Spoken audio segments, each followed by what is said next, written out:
बच्चों, आपके जीएस के क्रम में हम फिर 15 क्वेश्चन लेके आए हैं और उम्मीद करता हूँ कि आप लोग को ये सीरीज पसंद आ रही होगी और इस चैनल को लाइक सब्सक्राइब करते रहिएगा और अपना प्यार देते रहिएगा ताकि हम भी आप लोगों की वजह से मोटिवेट होते रहें। ठीक है, तो देर न करते हुए शुरू करते हैं। जय हिंद। पहला क्वेश्चन है, भारत की सर्वप्रथम महिला राष्ट्रपति कौन है? ए श्रीमती इंदिरा गांधी, बी श्रीमती सुचित्रा कृपलानी, सी श्रीमती विजय लक्ष्मी पंडित, डी श्रीमती प्रतिभा देवी सिंह पाटिल। इसका सही उत्तर बताइए बेटा।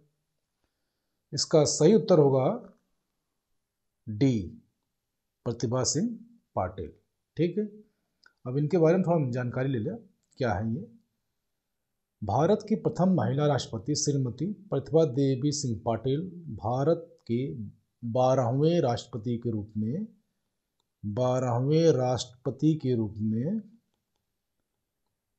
रूप में कार्यकाल इनका रहा है 25/7/2007 से लेके 24 जुलाई 2012 तक इनका कार्यकाल रहा। ठीक है, क्लियर हो गया? चलिए आगे चलते हैं। मार्बल डैश क्या है? ए अंतर्वेदी आग्नेय सेल, बी कायांतरित सेल, सी बहिर्वेदी आग्नेय सेल, डी अवसादी सेल। इसका सही उत्तर होगा बेटा बी। सही उत्तर होगा बी। ठीक, अवसादी तथा आग्नेय चट्टानों के रूप में परिवर्तन के फलस्वरूप, परिवर्तन जो होता है चट्टानों का, उसके फलस्वरूप रूपांतरित चट्टानों का निर्माण होता है। कायांतरित चट्टानें दो प्रकार की होती हैं। कितने प्रकार की होती हैं? दो प्रकार की होती हैं। एक होता है पत्राधिभुज जिसमें स्लीट तथा नीस है, और एक होता है अपत्रताधिभुज नॉन फोल्डेबल जिसमें संगमरमर आता है, क्वार्टबाइट आता था, सर्पेंटाइल आता है। ठीक है, ये चीज है इनकी। अब चलते हैं तीसरा, कन्नौज युद्ध कब हुआ था? ए 1525, बी 1600, सी 1540, डी 1610। इसका सही उत्तर बता बेटा।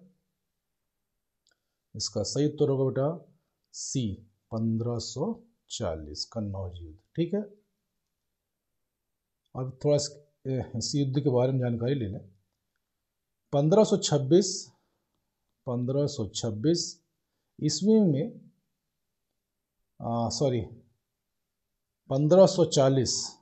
1540 ईस्वी में शेरशाह ने कन्नौज के युद्ध में हुमायूं को पराजित कर कुछ वर्षों के लिए मुगल साम्राज्य का अंत कर दिया। हुमायूं को पराजित करके कुछ समय के लिए मुगल साम्राज्य का अंत कर दिया। किसको पराजित करके? हुमायूं को पराजित करके कुछ समय के लिए उसने मुगल साम्राज्य का अंत कर दिया। ठीक है, चलिए अब चलते हैं नेक्स्ट।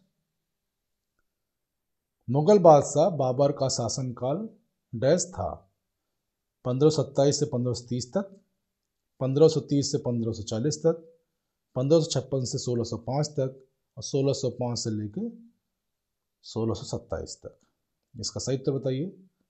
इसका सही उत्तर होगा बेटा ए इज राइट आंसर। अब इसके बारे में तो जानकारी ले लें। 1526 ईस्वी में जब लोधी वंश दिल्ली सल्तनत की सत्ता पर आरूढ़ हुआ था, उस समय बाबर ने पानीपत की लड़ाई में इब्राहिम लोधी को पराजित किया था। किसको पराजित किया था पानीपत की लड़ाई में? इब्राहिम लोधी को पानीपत की लड़ाई में पराजित किया था। ठीक है, दिल्ली को अपने अधीन कर लिया। जब वो इब्राहिम लोधी पराजित हुआ तो उसने दिल्ली को अपने अंडर में अधीन कर लिया। ठीक है, मुगल राजवंश की स्थापना 26 दिसंबर 1530। मुगल की स्थापना 26 दिसंबर 1530। 1530 कब? 26 दिसंबर 1530 को बाबर की मृत्यु हो गई और 30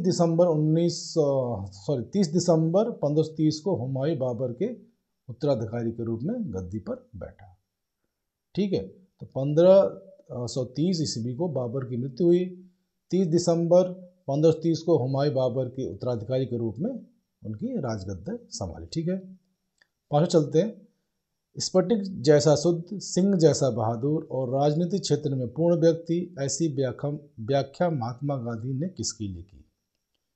बीजी तिलक, मोतीलाल नेहरू, जीके गोखले और CR दास। इसका सही उत्तर होगा बेटा सी इज राइट आंसर। ठीक, चलिए अब चलते हैं हम लोग नेक्स्ट। छठवां क्वेश्चन, सबसे अधिक वर्षा वाला क्षेत्र कौन सा है? ए मेडिटेरेनियन प्रदेश, बी टेम्परेट प्रदेश, सी विषुवत प्रदेश, डी ट्रॉपिकल माउंटेन क्षेत्र।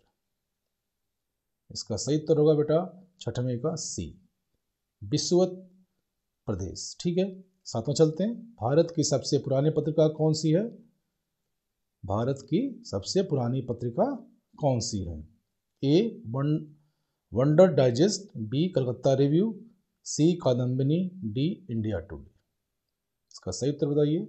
सातवें का बी, कलकत्ता रिव्यू। ठीक है, सातवें का बी।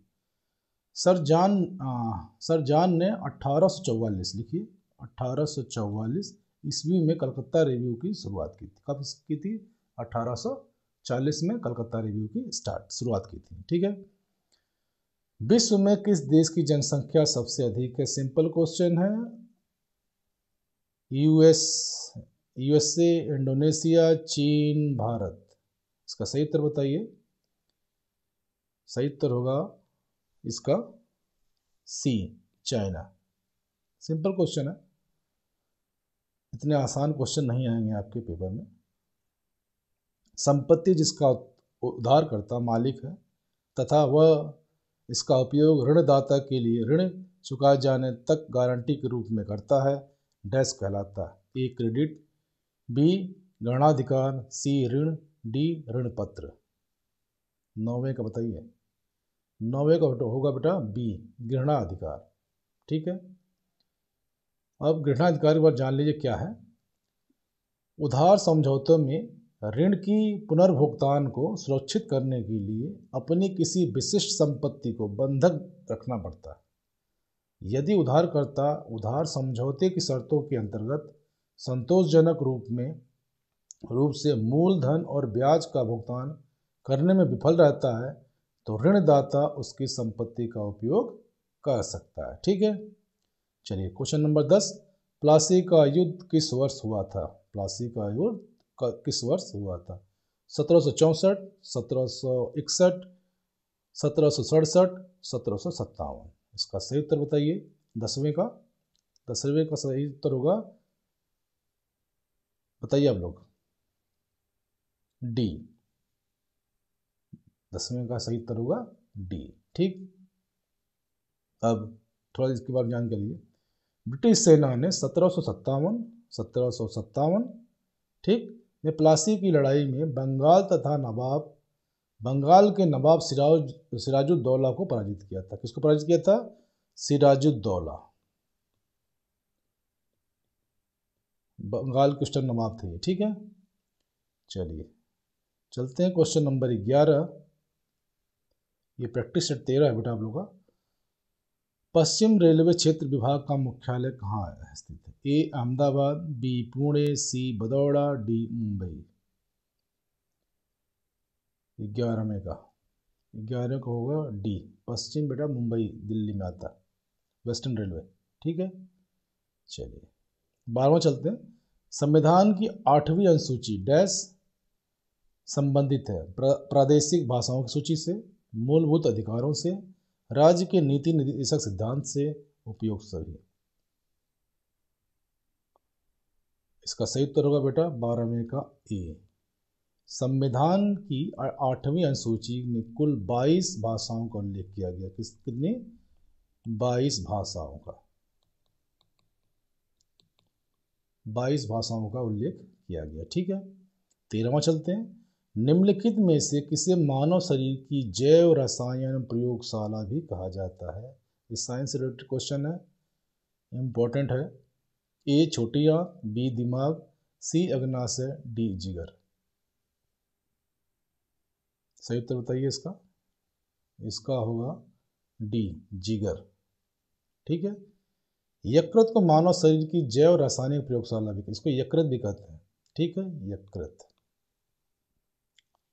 यह कम से कम 4 महत्वपूर्ण हार्मोन संश्लेषित करता है और उत्सर्जित करता है। 4 हार्मोन को एब्जॉर्ब करता है और प्रोड्यूस करता है। ठीक है, इनमें से विभिन्न उपापचयों और विषक्तिकरण, प्रोटीन संश्लेषण और पाचन के लिए जरूरी जैव रसायनों के उत्पादन से संबंधित कार्यों को विस्तृत श्रृंखला शामिल है। यह सभी शारीरिक प्रक्रियाओं से संबंध है, क्योंकि यह आने वाले सभी खाद्य पदार्थों और तरल पदार्थों के निष्पादन के लिए उत्तरदायी होता है। ठीक है, चलिए शाबाश।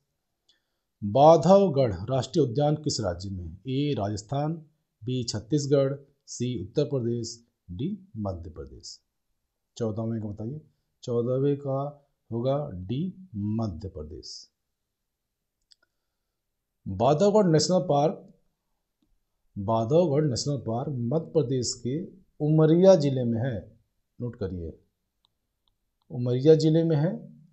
इसे 1968 में राष्ट्रीय उद्यान घोषित किया गया था। इसका नाम प्रमुख पहाड़ी क्षेत्र के नाम पर रखा गया है, जब हिंदू भगवान राम ने लक्ष्मण को लंका सिलोन पर नजर रखने को कहा था। ठीक है, चलिए अब चलते हैं क्वेश्चन नंबर 15। सूर्य नमस्कार में कितने चरण होते हैं? 24, 12, 6, 3। इसका सही उत्तर बताइए। इसका सही उत्तर होगा बेटा बी, 12 चरण होते हैं। ठीक, ये आप लोग का योग से संबंधित है। अब देखिए क्या है। सूर्य नमस्कार या सूर्य संबोधन एक योग दिनचर्या है जो आसन पर आधारित है। आसन है प्राणायाम, प्रणाम आसन पहला है, उसके बाद हस्त उत्थान पाद आसन दूसरा है, हस्त पादासन तीसरा है, एक पद प्रसार आसन है चौथा है, अधोमुख आसन है, फिर स्वान आसन है, अष्टांग नमस्कार है, भुजंग आसन है, अधोमुख स्वान आसन है, अश्वसंचालन आसन है, उत्तान आसन है, हस्त उत्तान आसन है और प्रणाम आसन। ये आपके 12 हो गए। ठीक, तो उम्मीद करता हूँ ये सीरीज आपको पसंद आ रही होगी और आसनों के नाम के चक्कर में मत पड़िएगा। मैं मेरे को याद था, मैं बता दिया आप लोगों। तो जय हिंद, जय भारत, खुश रहिए, स्वस्थ रहिए, मस्त रहिए। Thank you all of you.